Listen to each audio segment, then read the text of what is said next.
दोस्तों, कभी कभी हम जो सुनते और समझते हैं वह पूरी तरह सत्य नहीं होता। आपने कई महापुरुषों की बातें सुनी होंगी, कई बुद्ध पुरुषों की बातें सुनी होंगी। जब आप उनकी बातें सुनते हैं तो आपके मन में एक प्रश्न उठता है, और वह प्रश्न यह है, क्या हमारा सांसारिक जीवन जीना व्यर्थ है? क्या हमें केवल आध्यात्मिक जीवन जीना चाहिए? क्या हमें खुद की खोज करनी चाहिए? क्या हमें संसार के भोग विलास का उपभोग नहीं करना चाहिए? जो लोग इस सांसारिक जीवन में फंसे हुए हैं, उनका जीवन पूरी तरह से व्यर्थ है। किसी को अपने माता पिता के लिए धन कमाना है, तो कोई अपने परिवार को सुखी देखना चाहता है। कोई अपने बच्चों की चिंता में पीड़ित है, तो कोई अपने लिए कुछ करना चाहता है, नाम कमाना चाहता है। कोई अपनी प्रेमिका को खुश रखना चाहता है, कोई अपने प्रेमी को पाना चाहता है। कोई राजनीतिक बनना चाहता है, तो कोई राज करना चाहता है। कोई साधारण जीवन जीना चाहता है। इसी प्रकार हम सभी के तरह तरह के सपने हैं, तरह तरह के विचार हैं। हम सभी को अपने जीवन में कुछ न कुछ तो चाहिए ही। परंतु ये सभी बुद्ध पुरुष जब हमारे सामने आते हैं तो हमारे इन सपनों को तोड़ मरोड़ कर रख देते हैं। जब वह कहते हैं कि सांसारिक जीवन व्यर्थ है और खुद को जानो, खुद को पहचानो, आध्यात्मिकता की राह पर चलो, तब उस वक्त हमारे मन में, हमारे मस्तिष्क में तरह तरह के विचार उत्पन्न होने लगते हैं। तब हमें यह समझ नहीं आता कि आखिर हम सांसारिक जीवन जिएं या फिर आध्यात्मिक जीवन। आखिर हम क्या करें? आपके साथ भी कभी न कभी ऐसा तो हुआ ही होगा। क्या आपके भी मन में ऐसे कोई प्रश्न हैं? तो आप हमें कमेंट में जरूर बताइएगा। चलिए आगे बढ़ते हैं और इसके पीछे की वास्तविकता को जानते हैं। वास्तविकता तो यही है कि आप उन बुद्ध पुरुषों की बातों को अच्छी तरह से समझ ही नहीं पा रहे, क्योंकि वो कहना कुछ चाहते हैं और आप उनकी बातों का मतलब कुछ और ही निकाल रहे हैं। आप उनकी बातों से कुछ और ही समझ रहे हैं। महात्मा बुद्ध खुद ही कहते थे कि उन्हें दरिद्रता पसंद नहीं है। वह अपने हर एक उपासक को आर्थिक रूप से सफल बनने के लिए कहते हैं, क्योंकि जब तक आप दरिद्र हैं, निर्धन हैं, तब तक आप कभी भी खुद को जानने के मार्ग पर आगे नहीं बढ़ सकते। और ठीक उसी प्रकार संपन्नता और अमीर होना भी आपके आध्यात्मिक मार्ग की बाधा बन जाती है। कई महापुरुषों ने, कई बुद्ध पुरुषों ने अपनी बातें बहुत सीधी और सरल भाषा में कही है, लेकिन हम सभी उन बातों का अर्थ कुछ और ही निकाल बैठते हैं। हम सभी उनकी बातों को समझ नहीं पाते, क्योंकि उनकी बातें रोजमर्रा की जिंदगी से बिल्कुल अलग होती है। वे लोग कहना तो कुछ और चाहते हैं, लेकिन हम में से अधिकांश लोग उनकी बातों का मतलब कुछ और ही निकाल लेते हैं और उसे अपने जीवन में उतार कर हम अपना पूरा जीवन पूरी तरह से बर्बाद कर लेते हैं। चलिए इस एक कहानी के माध्यम से समझते हैं। एक बार की बात है, महात्मा बुद्ध नगरवासियों को उपदेश दे रहे थे। महात्मा बुद्ध कह रहे थे कि संसार में मत फंसो, संसार से ऊपर उठो। संसार से ऊपर उठकर ही तुम संसार को जी सकते हो। संसार में जो फंस गया, जिसने अपनी बुद्धि और विवेक का इस्तेमाल नहीं किया और बुरे कार्यों में लिप्त हो गया, वह आने वाले समय में भयंकर दुख भोगेगा, क्योंकि उसके कर्म ही उन दुखों का कारण बनेंगे। इसलिए आप सभी इस संसार की मोह माया अर्थात इच्छा, लालच, क्रोध इत्यादि को ध्यानपूर्वक देखते हुए अपने कर्म करें। इतना कहकर महात्मा बुद्ध ने अपना उपदेश समाप्त किया और वहां से चले गए। महात्मा बुद्ध जब उपदेश दे रहे थे तो वहां पर उस नगर का सबसे धनी व्यक्ति वहीं पर मौजूद था, और उस व्यक्ति पर महात्मा बुद्ध की बातों का बहुत गहरा असर पड़ा। उसका मन अब सांसारिक जीवन में नहीं लगता था। वह संसारी जीवन से हटने लगा था। अब उसे अपना सब कुछ किया हुआ व्यर्थ नजर आने लगा था। देखते ही देखते अब उसका सारा व्यापार चौपट होने लगा था। उस धनी व्यापारी के परिवार के सभी सदस्य उसे इस तरह से देखकर बहुत चिंतित रहने लगे थे, और जब भी कोई उससे बात करने की कोशिश करता तो वह धनी व्यापारी एक ही बात कहता, यह धन दौलत तो सब बेकार की चीजें हैं, ये सब तो मोह माया है, सब बेकार है। भला हम रिश्ते निभाकर क्या करेंगे? ये सब तो वासना है। जीवन तो केवल एक ही है और वह है मुक्ति। अब तो केवल उसी की आस है, उसी की प्यास है। मैं इतना समझ चुका हूं कि अब से जो भी होगा वह सब अच्छा होगा। अब से उसने व्यापार पर भी ध्यान देना बिल्कुल बंद कर दिया था और देखते ही देखते वह धनी व्यापारी उस नगर का सबसे गरीब व्यक्ति बन चुका था। वह पूरी तरह से निर्धन हो चुका था, उसका सब कुछ बर्बाद हो चुका था और उसका पूरा परिवार सड़क पर आ गया। एक दिन जब उसके घर में खाने के लिए कुछ नहीं बचा तो उसने अपने आप से कहा, यह मैंने क्या कर दिया? सब कुछ तो बहुत अच्छा चल रहा था, लेकिन मैंने अपने हाथों ही सब कुछ बर्बाद कर दिया। आज मेरे परिवार का हर एक सदस्य भूखा है, उनके पास खाने के लिए कुछ नहीं और मैं उनके लिए कुछ नहीं कर पा रहा। वह यह सब सोच ही रहा था कि तभी उसे याद आया कि उसने महात्मा बुद्ध की बातों में आकर अपना जीवन बर्बाद कर लिया। न तो उसे मुक्ति मिली और न ही धन। वह सोच रहा था, मैं तो कहीं का नहीं रहा। थोड़े थोड़े भोजन के लिए भी आज मुझे रोज मरना पड़ता है। हर रोज मुझे मेहनत करनी पड़ती है, तब जाकर मेरे परिवार को 2 वक्त की रोटी मिल पाती है। अपने परिवार की इस तरह से बुरी हालत देखकर उससे रहा नहीं गया। वह बहुत चिंतित रहने लगा था। वह बहुत परेशान हो चुका था।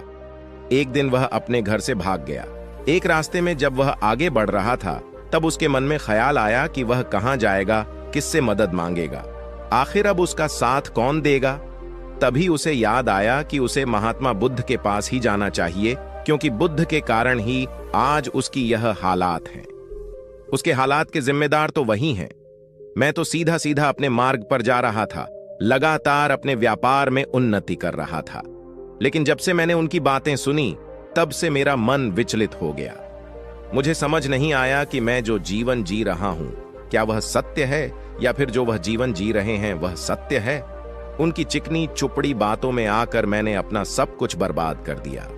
मेरे हालात के जिम्मेदार तो वही हैं, इसलिए मुझे उनके पास ही जाना चाहिए। अपने मन में क्रोध लिए 2 दिनों की लंबी यात्रा करके महात्मा बुद्ध के पास पहुंचा और क्रोध में आकर महात्मा बुद्ध से कहता है, हे बुद्ध, आपको कोई ज्ञान नहीं, न ही आपने सत्य की प्राप्ति की है। आप तो केवल भोले भाले लोगों को फंसाना जानते हैं, अपनी चिकनी चुपड़ी बातों में उन्हें बहलाना जानते हैं।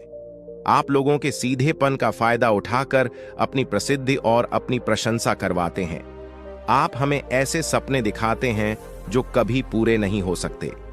मैं भी ऐसा ही एक सीधा साधा व्यक्ति था और मैं उस नगर का सबसे बड़ा धनी व्यक्ति था। आपसे मिलने से पहले सब कुछ ठीक चल रहा था। मेरे पास धन की कोई कमी नहीं थी, सारे ऐशो आराम थे, सारी सुख सुविधाएं थीं। लेकिन जब से मैंने आपका उपदेश सुना, मैं आपसे इतना प्रभावित हो गया कि मैंने आपकी बातों को ही मानना शुरू कर दिया और वह सारी चीजें छोड़ दी जो मुझे संसारी जीवन से जोड़ती थीं। अर्थात संसार की सारी मोहमाया मैंने त्याग दी और आज देखिए, आपकी वजह से मेरा पूरा परिवार भिखारी बन चुका है। वह छोटी सी कुटिया में रहता है, यहां तक कि रोज के खाने के लिए भी हमें तिल तिल मरना पड़ता है। आपकी वजह से मैं पूरी तरह से बर्बाद हो चुका हूं। उस व्यक्ति के इतना कहने के बाद महात्मा बुद्ध बड़ी शांति से मुस्कुराते हुए उस व्यक्ति से कहते हैं, आखिर तुम्हारे साथ क्या हुआ है और तुमने मेरी बातों का क्या मतलब निकाला? इस पर वह व्यक्ति महात्मा बुद्ध को सारी बातें बता देता है। आप कहते हैं कि धन दौलत की इच्छा करना, यह कामना, यह वासना सब बुरे हैं। आप सांसारिक जीवन को बुरा कहते हैं और खुद इस संसार में आकर भिक्षा मांगते हैं। आप आध्यात्मिक जीवन को अच्छा बताते हैं, किंतु मेरा एक प्रश्न है, इस आध्यात्मिक जीवन से हमें क्या मिलता है? इससे हमें क्या लाभ? आपने कहा था कि हमें आध्यात्मिक जीवन से सुख प्राप्त होता है, लेकिन मैंने तो जब से आध्यात्मिक जीवन अपनाया है तब से मुझे केवल दुख ही दुख मिला है। यहां तक कि मेरे पास जो कुछ भी था वह भी सब में खो बैठा हूं। आप लोगों को झूठा सुख दिखाकर उन्हें अंधकार में ढकेल देते हैं। क्या यह वास्तविकता नहीं है? इस पर महात्मा बुद्ध मुस्कुराते हुए उस व्यक्ति से कहते हैं, भंते, तुम बहुत दूर से आए हो, अभी तुम विश्राम कर। रात को आकर मैं तुम्हें तुम्हारे सभी प्रश्नों का जवाब दे दूंगा। पहले तो उस व्यक्ति ने इनकार किया, लेकिन महात्मा बुद्ध के आग्रह पर वह व्यक्ति महात्मा बुद्ध की बात मान गया और आश्रम में जाकर विश्राम करने लगा।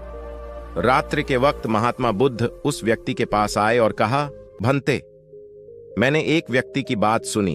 वह कह रहा था कि एक हाथी हवा में उड़ रहा था और वह अपने पर तेजी से मारता हुआ हवा में और तेजी से उड़ता हुआ चला जा रहा था। उसने तो यह भी देखा कि एक बड़ी मछली अपने पैरों से जमीन पर चल रही थी और एक कुत्ता समुद्र की गहराइयों में सांस ले रहा था। इतना कहकर महात्मा बुद्ध शांत हो गए। वह व्यक्ति महात्मा बुद्ध की यह सारी बातें सुनकर महात्मा बुद्ध से कहता है, हे तथागत, उसके आगे क्या हुआ? आखिर आप चुप क्यों हो गए? तभी महात्मा बुद्ध उस व्यक्ति को समझाते हुए कहते हैं, भंते, क्या तुम्हें लगता है कि ऐसा वास्तव में हो सकता है?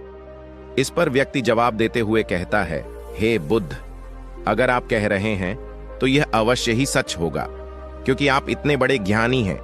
आपने सत्य की प्राप्ति की है, तो आपके मुख से निकला हुआ हर एक शब्द तो सत्य ही होगा। तभी महात्मा बुद्ध मुस्कुराते हुए उस व्यक्ति से कहते हैं, भंते, क्या तुमने कभी पहले ऐसा कभी होते हुए देखा है? क्या तुमने कभी किसी हाथी को देखा है जो पर के साथ हवा में तेजी से उड़ता जा रहा हो?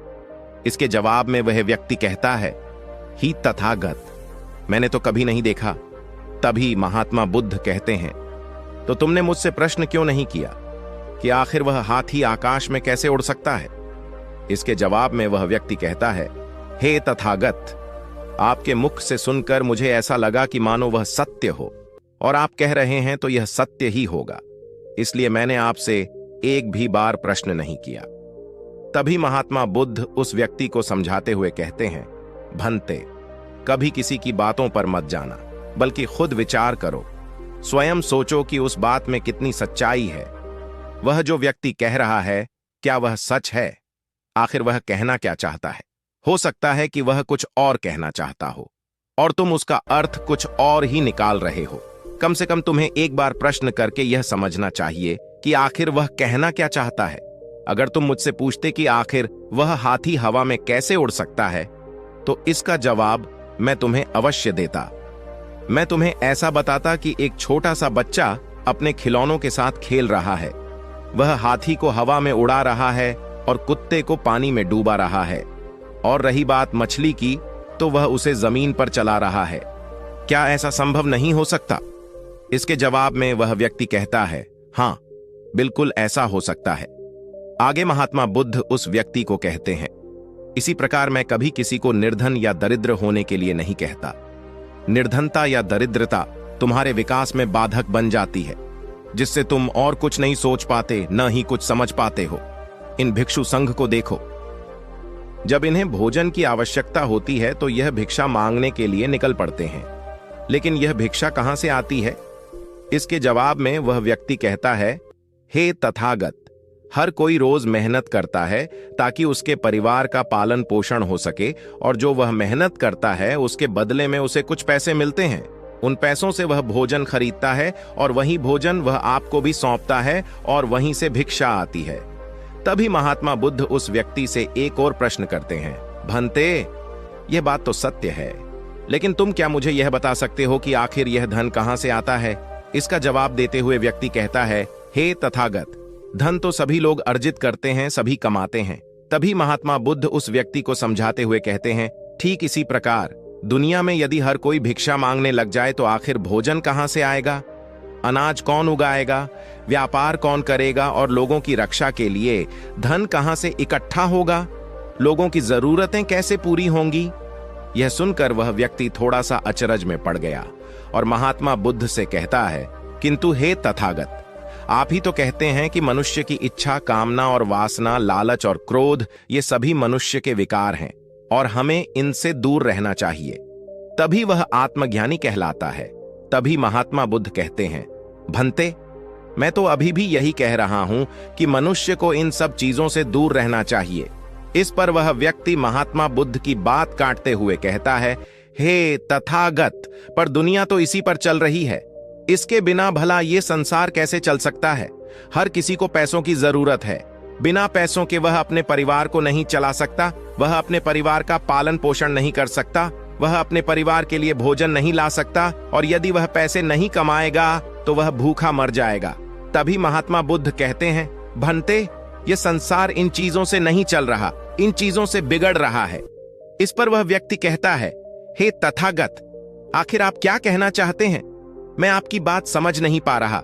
संसार में इच्छा, कामना, वासना और क्रोध ही तो है, और जब हम इनका त्याग कर देते हैं तब हम आध्यात्म के मार्ग की ओर आगे बढ़ते हैं, अर्थात मुक्ति के मार्ग पर, यानी कि हम सन्यासी के मार्ग पर चलते हैं। इस पर महात्मा बुद्ध जवाब देते हुए कहते हैं, भंते, तुमने जो कुछ कहा वह भी एक बहुत बड़ा सत्य है। इच्छा, कामना, वासना और क्रोध ऐसी ही बुरी भावनाओं को छोड़ देने से हम संसार छोड़कर सन्यासी हो जाते हैं, और इन्हीं सभी चीजों को छोड़कर भी हम संसार में जी सकते हैं, धन कमा सकते हैं, मान, पद, प्रतिष्ठा और सम्मान कमा सकते हैं, क्योंकि हम सब अपना कर्म ही तो कर रहे हैं। एक किसान खेती करता है, पर वह अपनी खेती बिना बुरी भावनाओं के भी कर सकता है। एक व्यापारी व्यापार करता है, और इस व्यापार में चीजों को यहां से वहां पहुंचाना होता है, और वह व्यापारी इन चीजों को बिना बुरी भावना के कर सकता है। ठीक उसी प्रकार एक राजा भी अपनी प्रजा की रक्षा करता है, और वह भी अपने कर्म बिना किसी बुरी भावना के कर सकता है।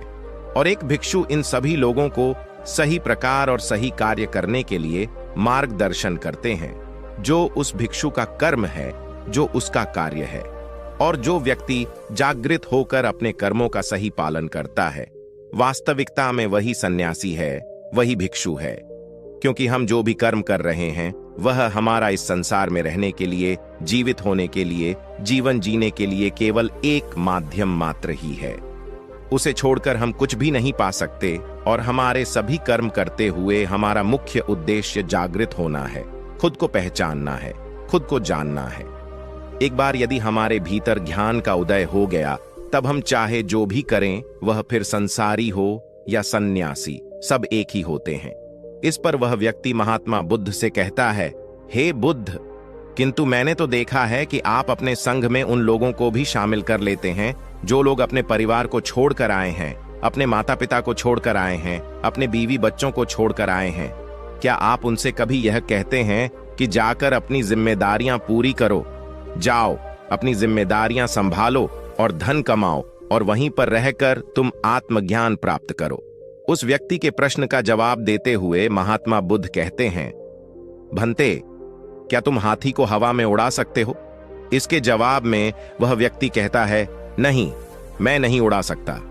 तभी महात्मा बुद्ध कहते हैं, केवल एक बच्चा ही हाथी को हवा में उड़ा सकता है।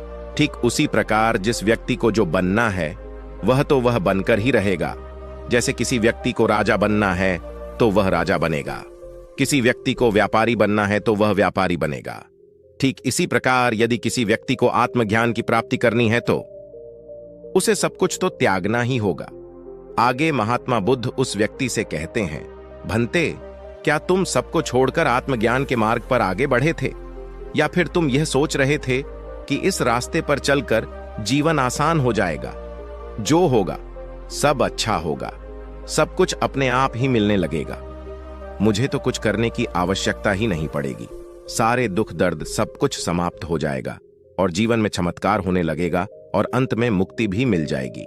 महात्मा बुद्ध की यह बात सुनकर उस व्यक्ति को अपनी गलती का एहसास हो गया। वह तुरंत ही महात्मा बुद्ध के चरणों में गिर पड़ा और कहने लगा, हे तथागत, आप सत्य कहते हैं।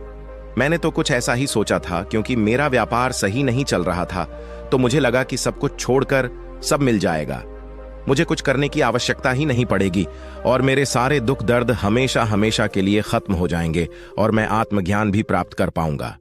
तभी महात्मा बुद्ध उस व्यक्ति से कहते हैं, भंते, भिक्षु हो जाना कोई आसान बात नहीं है, इसके लिए सब कुछ त्यागना पड़ता है। एक एक चीज जिसे तुम बहुत प्रेम करते हो, वह सारी चीजें तुमसे एक एक करके दूर हो जाती हैं। तो क्या तुम भिक्षु बनने के लिए तैयार हो? क्या तुम सब कुछ छोड़कर आध्यात्म के मार्ग में आगे बढ़ना चाहते हो? इसके जवाब में वह व्यक्ति कहता है, हे तथागत, मुझे मेरी गलती का एहसास हो चुका है, मुझे भिक्षु नहीं बनना, मैं तो व्यापारी ही ठीक हूं, मैं तो अपने संसारी जीवन में ही ठीक हूं। परंतु अब भी मेरे मन में एक प्रश्न शेष बचा है, अगर आपकी आज्ञा हो तो वह प्रश्न भी मैं आपसे पूछना चाहूंगा। तभी महात्मा बुद्ध उसे आज्ञा देते हैं। इस पर व्यक्ति कहता है, हे तथागत, आप ही तो कहते हैं कि धन नहीं कमाना चाहिए, पद, प्रतिष्ठा, अहंकार हमें दुख की ओर ले जाते हैं और संसार में यही तो है। और क्या है? यदि हमें संसारी जीवन जीना है तो हमें यह सब तो करना ही पड़ेगा। तभी महात्मा बुद्ध मुस्कुराते हुए उस व्यक्ति से कहते हैं, क्या तुम्हें भूख लगी है? इस पर वह व्यक्ति कहता है, हां तथागत, मुझे बहुत भूख लगी है। तभी महात्मा बुद्ध उस व्यक्ति को भोजन करवाते हैं। उसे भरपेट भोजन खिलाने के बाद महात्मा बुद्ध उस व्यक्ति से कहते हैं, लो और खाओ, यह सब तुम्हारे लिए ही है। इसके जवाब में वह व्यक्ति कहता है, हे तथागत, मैं पहले ही बहुत ज्यादा खा चुका हूं, अब मुझसे और नहीं खाया जाएगा। मेरे पेट में अब थोड़ी भी जगह नहीं रह गई। यदि मैंने और अधिक खाया तो मेरा पेट दर्द करने लग जाएगा और फिर मुझे तरह तरह की परेशानियां होने लगेंगी, मैं परेशान हो जाऊंगा। तभी महात्मा बुद्ध मुस्कुराते हुए उस व्यक्ति से कहते हैं, भंते, मैं भी तो तुम्हें यही समझाने का प्रयास कर रहा हूं कि जितना जरूरत है उतना ही खाओ, उतना ही धन कमाओ जितने की तुम्हें आवश्यकता है, क्योंकि हर चीज जब हद से ज्यादा हो जाती है तो वह नुकसान जरूर पहुंचाती है। फिर वह चाहे धन हो, चाहे इच्छा, चाहे लालच या फिर कामना या वासना, सब कुछ हद से ज्यादा आपको नुकसान ही पहुंचाएगा और यह सब आपको केवल दुख ही देंगे। इसलिए इन्हें नियंत्रण में रखना चाहिए। जितनी की हमें आवश्यकता है उतना ही हमें चाहिए, और जब आप इसे नियंत्रण में रखते हैं तो यह कभी आपको दुख नहीं दे पाएगा, आप हमेशा सुखी रहोगे। आगे महात्मा बुद्ध उस व्यक्ति से कहते हैं, भंते, धन कमाना आवश्यक है, क्योंकि धन की कमी नहीं होनी चाहिए, भोजन की कमी नहीं होनी चाहिए, किसी भी कार्य को करने के लिए मन में इच्छा की कमी नहीं होनी चाहिए। लेकिन उसी के साथ तुम्हें यह भी ध्यान रखना है कि इच्छा अत्यधिक भी नहीं होनी चाहिए, और मैं तुम्हें यही समझाने का प्रयास कर रहा हूं, मैं तुम्हें यही ज्ञान देने का प्रयास कर रहा हूं कि मध्य में रहो, न कम न ज्यादा। इसलिए जाओ और धन कमाओ, व्यापार करो, अपने कर्म न केवल अपना बल्कि दूसरों का भला भी करो। जब तुम अपने किए के सांसारिक कार्यों से लोगों का भला करते हो, तब तुम में और किसी सन्यासी अर्थात किसी भिक्षु में कोई अंतर नहीं रह जाता।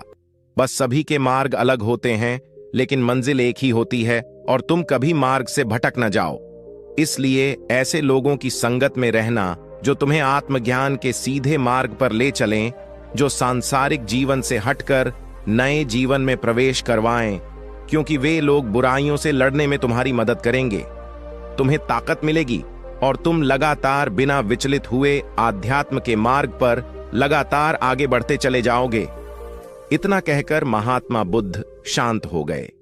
वह व्यक्ति महात्मा बुद्ध को प्रणाम करके कहता है, हे तथागत, आपकी शिक्षाएं तो बिल्कुल अलग हैं। आप जो कहते हैं उसके पीछे का अर्थ कुछ अलग ही होता है, बहुत सीधा और सरल, लेकिन हम उसे समझ नहीं पाते। आपके पास चमत्कार का आश्वासन नहीं है, पर आपके पास वह मार्ग है जिस मार्ग पर चलकर मैं अवश्य ही आध्यात्म को प्राप्त कर सकता हूं, जिससे मेरा और लोगों का सभी का भला होगा। हे तथागत, यह मेरी ही गलती थी कि मैंने आपकी बातों का गलत मतलब निकाला, और एक व्यापारी होकर भी मैंने अपने कर्म को छोड़ दिया और यह सोचने लगा कि अब अपने आप ही सब कुछ होगा, सब कुछ अच्छा ही होगा। लेकिन यह सत्य है कि अपने आप कुछ नहीं होता। जब हम हाथ पैर चलाएंगे, काम करेंगे, कर्म करेंगे, तभी हमें फल मिलेगा। जब हम हाथ पैर मारना छोड़ देते हैं तो नदी का बहाव हमें अपने साथ बहा कर ले चला जाता है, और तब हमारे हाथों में कुछ नहीं रह जाता, और यही मेरे साथ भी हुआ है। हे तथागत, आज से मैं आपको वचन देता हूं कि मैं अपना कर्म पूरी ईमानदारी के साथ करूंगा। आपके दिए हुए मार्ग पर मैं पूरी ईमानदारी से चलूंगा। मैं आपको वचन देता हूं कि मैं एक अच्छा व्यापारी और एक अच्छा इंसान बनकर रहूंगा। मैं आत्मज्ञान के मार्ग पर अपने कर्म करते हुए आगे बढ़ता रहूंगा। इतना कहकर वह व्यक्ति महात्मा बुद्ध को प्रणाम करके वहां से लौट गया। दोस्तों, हमारे साथ भी कुछ ऐसा ही होता है। जब हम किसी सिद्ध पुरुष की बातें सुनते हैं तो हमें लगता है कि यह सांसारिक जीवन व्यर्थ है, और हमने जो कुछ भी आज तक कमाया है, जो कुछ भी आज तक कर्म किए हैं, वो सब व्यर्थ है। दुनियादारी की सारी बातें बेकार हैं। हमें तो आत्मज्ञान के मार्ग पर बढ़ना चाहिए, वही सही राह है। लेकिन हम कभी अपने भीतर नहीं देख पाते कि हमें आत्मज्ञान की कोई जरूरत नहीं है, क्योंकि आज हमारा वक्त बुरा चल रहा है और हमें कोई रास्ता नजर नहीं आ रहा। तब हमें आत्मज्ञान नजर आ रहा है, और जब कल हमारा वक्त अच्छा होगा, हमारे जीवन में सुख होगा, तो आत्मज्ञान कहां पर होगा यह हमें झात नहीं। इसीलिए जो आत्मज्ञान के मार्ग पर चलते हैं उन्हें सुख और दुख से कोई फर्क नहीं पड़ता, उन्हें अपने व्यवसाय से भी फर्क नहीं पड़ता, उन्हें जीवन की झंझटों से भी फर्क नहीं पड़ता। वह तो बस आत्मज्ञान के इस मार्ग पर खुशी खुशी चलते रहते हैं और अपनी मंजिल तक पहुंच ही जाते हैं। दोस्तों, आज की इस वीडियो से आपने क्या सीखा वो मुझे कमेंट में जरूर बताइएगा। इसी के साथ में उम्मीद है कि आपको आज की वीडियो भी जरूर पसंद आई होगी। तो इस वीडियो को लाइक और अपने दोस्तों के साथ शेयर जरूर कीजिएगा और साथ ही चैनल को सब्सक्राइब और घंटी बटन को भी जरूर दबा दीजिएगा। चलिए फिर मिलते हैं इसी को वीडियो में। तब तक के लिए अपना ख्याल रखें। धन्यवाद।